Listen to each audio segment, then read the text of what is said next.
हस्तमैथून मॅस्टुर्बेशन ही क्रिया किंवा हे शब्द जरी ऐकलं तर हे योग्य की अयोग्य, केलं पाहिजे नाही केलं पाहिजे, ह्याचे काय परिणाम, हे चांगलं की वाईट, असे असंख्य प्रश्न ह्याला लागून येतात.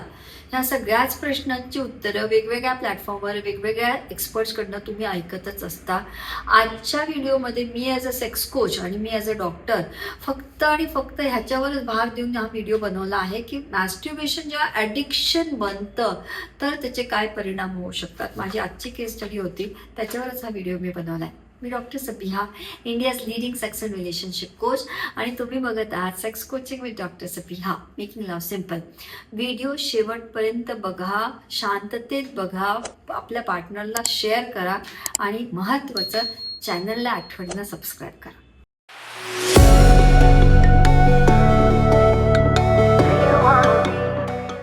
कधी कधी काय होतं माहिती आहे, ॲज अ कपल म्हणून जेव्हा तुम्ही माझ्याकडे सेशन बुक करता तर तुमचेच आपसात खूप दिवस झालेले वाद आणि सेक्स ह्या विषयावरचे तर वाद आपण खूप लेवलवर आधी स्वतःच सोडवायचा प्रयत्न करतो आणि केलं पण पाहिजे. संवाद लागतो त्याच्यासाठी, वाद नाही. जितकं शक्य तितकं आपसात बसून केलं पाहिजे. पण मग त्याचे तुम्ही, आपण स्वतः तज्ज्ञ नसतो राईट, आणि मुळात आपल्याकडे सेक्स या विषयावर नॉर्मल वोकॅब्युलरी नाही. मग ते कॉन्फ्लिक्ट झाल्यावर कुठली वोकॅब्युलरी येणार आहे, म्हणजे शब्द ज्याला वर्बलाइज करणं म्हणतं ते आपल्याकडे नाही आहे. इनफॅक्ट आपण भांडणात शिवीगाळ करतो तेव्हा सेक्सचे शब्द वापरतो. मग त्या सेक्स करताना जेव्हा प्रॉब्लेम होतील मग अजून कुठले शिवीगाळ तिथं करणार आहे ना. मग तिथं वाद होतो, संवाद होत नाही. संवाद करायचा तर नक्की काय, कसं करायचं, मला काय हवं आहे सेक्समध्ये, मला काय नाही पाहिजे, हे कसं मांडायचं. जे चाललंय त्याच्याने मला प्लेजर मिळत नाही आहे, मग मला हे करून प्लेजर नाही मिळत आहे, तर मला काय केल्याने प्लेजर मिळेल हेही आपल्याला मांडता येत नाही. अशीच ही पण माझी केस होती. केसच्या डिटेल्समध्ये मी जात नाही कारण केस कपल कोचिंग म्हणून आली होती. त्यानंतर आज जो सेशन झाला तो लिटरली त्याचा प्रिक्वेल सारखा होता. कारण कधी कधी आमच्याकडनं पण हिस्ट्री टेकिंग करत असताना पण लक्षात येत असतं की मी विचारलेल्या प्रश्नांचं उत्तर खूप लॉजिकली विचारपूर्वक उत्तरं मिळत आहेत, नाही असं नाही. पण ते उत्तर आणि त्यांचं बॉडी लँग्वेज जेव्हा मॅच नाही होत ना तर मला अस्वस्थता होतेच. पण मला असं वाटत असतं की बस इथं पूर्ण इट इज नॉट अबाउट सत्य मांडलं की समोरचा लपवतो, इट इज अबाउट समोरच्याला मांडता येत नसतं. सेक्स हा विषय म्हटला ना ते शब्दात मांडणं हेच एवढं मोठं डिफिकल्ट आहे. त्यामुळे येस, मला कधी कधी स्वतःचं पण असं वाटतो, म्हणजे असं कौतुक वाटतं ना की मला बोलता येतं ह्या विषयावर, मला बोलता येतं म्हणून मी बोलू शकते. करायला बहुतेक लोकांना येतं पण करण्याआधी, करताना, केल्यानंतर बोलता येते म्हणजे त्यांच्याकडे ती कला नाही असं नाही, ते शिकवलंच गेलेलं नाही. शिकवलेल्या गोष्टी करता येत नाही तर न शिकवलेल्या गोष्टी किती करता येणार आहेत. असाच हा पण केस होता. सुरुवातीला जसं मी बोलले ना, मी केस मधला हस्तमैथुनाचा भाग फक्त घेतलेला आहे. हस्तमैथुन जेव्हा आपण म्हणतो तेव्हा ह्याच्यावर इतकी चर्चा होते की हे चांगलं की वाईट, हे केलं पाहिजे की नाही केलं पाहिजे.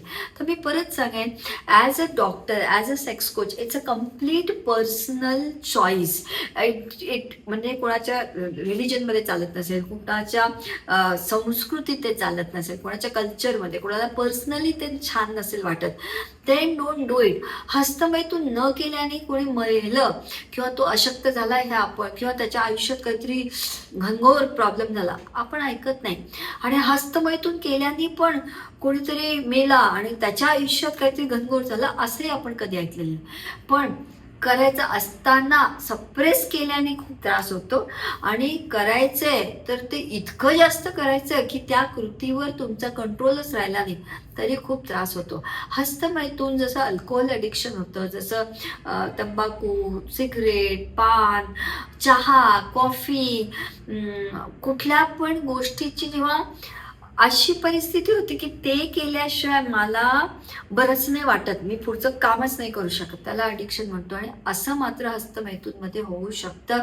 कारण एखाद्या गोष्टीचा भयंकर राग आलाय, मग आपण जाऊन खटखट खटखट ते अवयव हातात घ्यायचं आणि हलवायचं आणि ते एनर्जी, तो राग तिथून काढायचा. किंवा मला जॉबचा स्ट्रेस आला, मला काही उमजत नाही, आता मी काय करू ना, मेंदू शांत बसत नाही, मग तेव्हा जायचं, तेव्हा ते ऑर्गन फक्त घ्यायचं, पॉन बघायचं, हाताने हलवायचं आणि संपवायचं. हे जे मला हे करायता येत नाही म्हणून वॉइड म्हणून जे आपण भरायला लागतो, बरं, भरत असताना आपण जोवर तुमच्या कंट्रोल आहे तोवर काहीच प्रॉब्लेम नसतो. पण आता जर अशी परिस्थिती होत असेल की ते केल्याशिवाय मला निर्णयच घेता येत नाही, ते केल्याशिवाय मला ऑफिसलाच जाता येत नाही, ते केल्याशिवाय मला झोपताच येत नाही, ते केल्याशिवाय मला झोपच लागत नाही वगैरे वगैरे असेल, तर बिलीव्ह इट इज ॲडिक्शनची सुरुवात असते ती. आणि तेव्हाच प्रोफेशनल हेल्प घेतली पाहिजे. कुठली सेक्स अशी कृती आहे ना, खूप सप्रेस केल्याने पण त्रास होतो आणि ह्युमॅनिटी किंवा ह्युमन लेवलवर एक्सप्रेस न करता ते जनावरांसारखं एक्सप्रेस करायला लागल्यावर पण त्रास होतो. हे रेपिस्ट कुठून तयार होतात? घाणेरडं कोणाला बघणं, घाणेरडा हात लावणं, घाणेरडा स्पर्श करणं, हे त्यांच्या आतल्या हार्मोन्स रेग्युलेटेड नसतात. त्या हार्मोन्स रेग्युलेटेड नसतात, मग तो बिहेवियर कंट्रोलमध्ये नसतो आणि मग तुम्ही गैरव्यवहार ज्याला आपण म्हणतो, इनअप्रॉप्रिएट बिहेवियर्स यायला लागतात.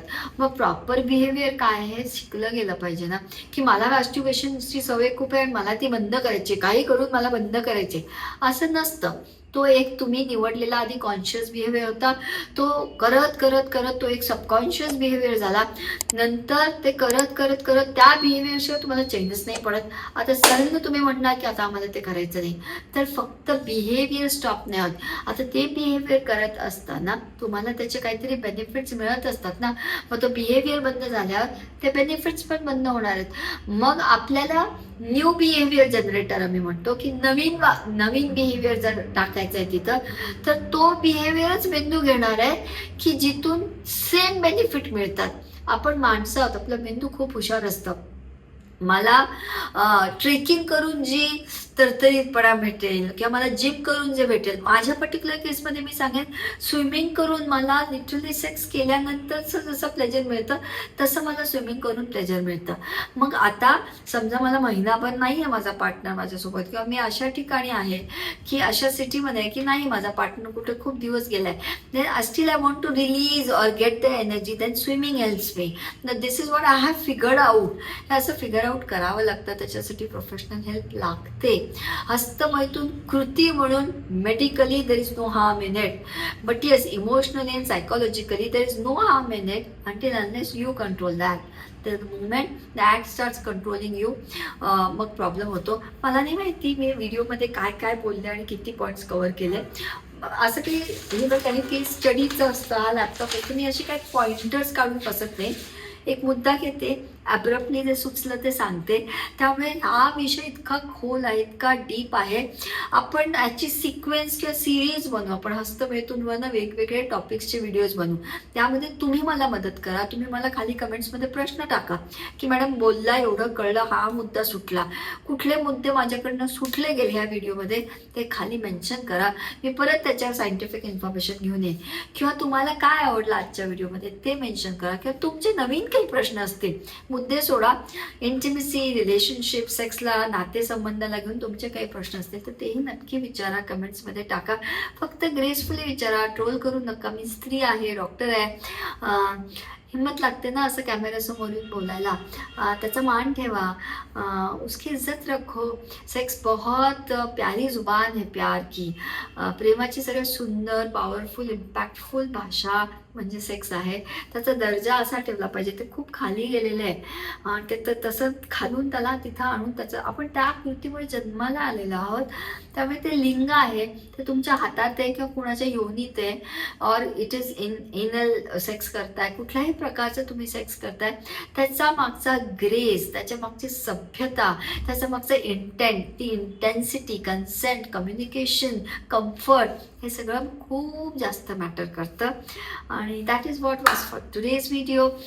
Thank you for watching till the end. चॅनलला सबस्क्राईब करायला विसरू नका, नोटिफिकेशन ऑन ठेवा, वेबसाईट व्हिजिट करा. सेशन बुक करायचं असेल तर website through online offline session book होतो. प्रश्न असतील तर ते विचारा. आणि हो, सेफ राहा, हेल्दी राहा, शरीराची काळजी घ्या, आपल्या अवयवांची काळजी घ्या, फिटनेसची काळजी घ्या. सेक्ससारख्या कृतीला मेंटल, फिजिकल, स्पिरिच्युअल आणि सेक्शुअल फिटनेस खूप गरजेचं आहे. तुम्ही काय खाता, तुम्ही काय विचार करता, तुम्ही कधी उठला, कधी झोपला, एव्हरीथिंग मॅटर्स.